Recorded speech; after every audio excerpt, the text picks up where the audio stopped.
parliament and they stopped Ruto in his tracks. Ruto was in the process of implementing the most punitive IMF-imposed conditions of taxation without representation, of taxation without benefit, of taxation without rights, of being turned slaves in your own country. And after that happened, and Ruto was just about to be removed from his legitimate perch at the State House, Raila Odinga went behind the Gen Z's backs and did a deal, an evil contract, an arrangement with the abductor and the chief mass murderer in East Africa, the most corrupt man in Africa, the second most corrupt man in the entire world, William Kipchirchir Ruto, stood in front of the entire world at the KICC and announced that he was going to support Ruto. He didn't care that Ruto had murdered hundreds of Gen Zs after the protest, during the protest, and in days after that has perpetrated a systematic abduction of young people, disappeared them, tortured them, and continues to kill many of them. Raila didn't care about that. Raila didn't care about the real grievance that led to the Gen Z revolution. The fact that the Gen Zs, more than 65% of them, highly qualified, young with a lot of energy and vision, are unemployed.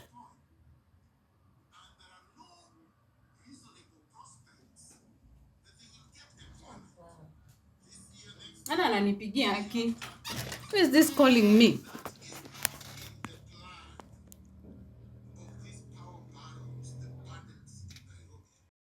Ground for exploitation. And where are they taking all the money that they have stolen from us? Dubai. The United Arab so-called republic, or whatever it is its kingdom. These people who, even as we speak, are supporting Trump's plan of ethnically cleansing the Palestinians from Palestine and taking them out so that Trump and them, the billionaires, can build a Riviera on Palestinian land so that they can make billions. They're not even satisfied with the one they have stolen. So in other words, Raila Odinga represents the worst of the worst in the entire world, the scum of the earth. So what does this defeat mean? And why am I happy about his defeat? Raila Odinga's defeat means money cannot buy you everything. That's number one. Okay? And we must underline this. Okay? Real power does not come from money. The first thing is this, the brain. Essentially, I've been able to defeat Raila Odinga, and I don't have the billions. I don't have the platforms they have. I don't have the power they have. But I have this, which they cannot take away from me. I've been posting, I've been lobbying, I've been deconstructing, I've been exposing Raila Odinga 24/7. I've written to all the presidents of Africa. I've written to everybody that can hear. I've exposed him on all platforms. And by the way, my X platform alone reaches more than 20 million people every day. Okay? So don't underestimate the power of communication. If you are committed, this is another meaning of his defeat. If you are ideologically clear, if you are completely committed, if you are focused like a laser beam, if you are consistent, if you are truthful, if you have integrity, and if you are fearless, you will succeed no matter the amount of power they put to challenge you. That's what we have demonstrated. We have demonstrated to Ruto that yes, he may have guns, yes, he has zombies, he can command bloggers and muzzle men to abduct. Yes, he has the National Intelligence Service. Yes, he has a lot of billions that he has looted and plundered. Yes, he has the ability to fly all over the African continent and abroad.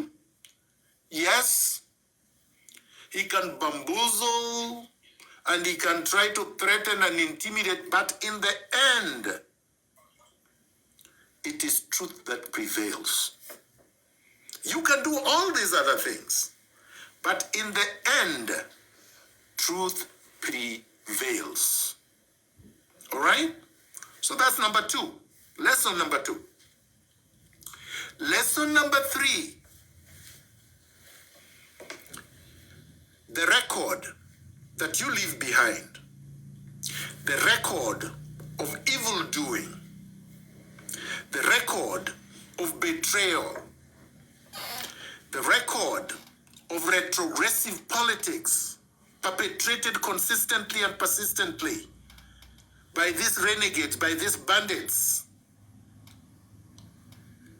must and will be punished today, not in the next generation. So impunity will and does not fly. People thought, who are you? You don't vote at the AUC. Only heads of state vote there. You are going to fail. You are just bitter. Well, the fact of the matter is that we did prevail. The fact of the matter is that the small man matters. The fact of the matter is that in the end, people will remember and will see in good time crooks versus righteous people. They will be able to distinguish them. And the moment they distinguish and they find out that one is a crook, they will not support that, the majority of people. Of course, you still have 20 states that supported Raila Odinga. It doesn't matter. In the end, who surrendered?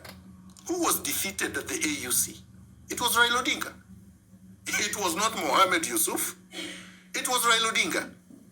But who was bamboozling us all over with private jets that cost 8 million per hour? It was Raila Odinga.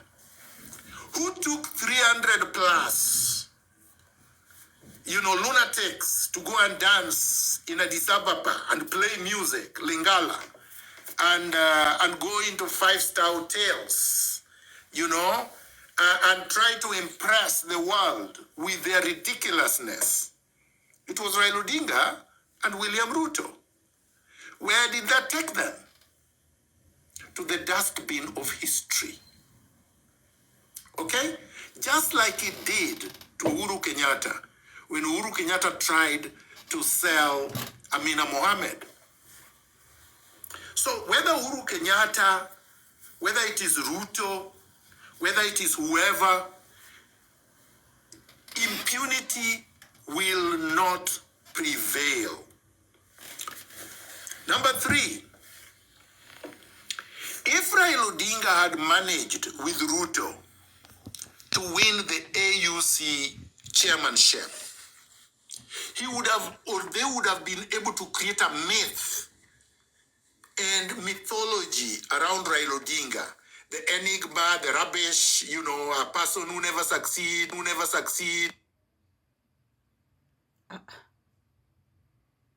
who who never succeed, who never succeed. Kwani Miguna network ni mbaya ama?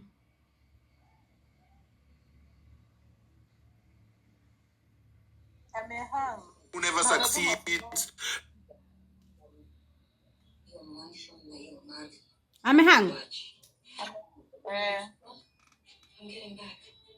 And then you can go back to the garbage bin that you belong to.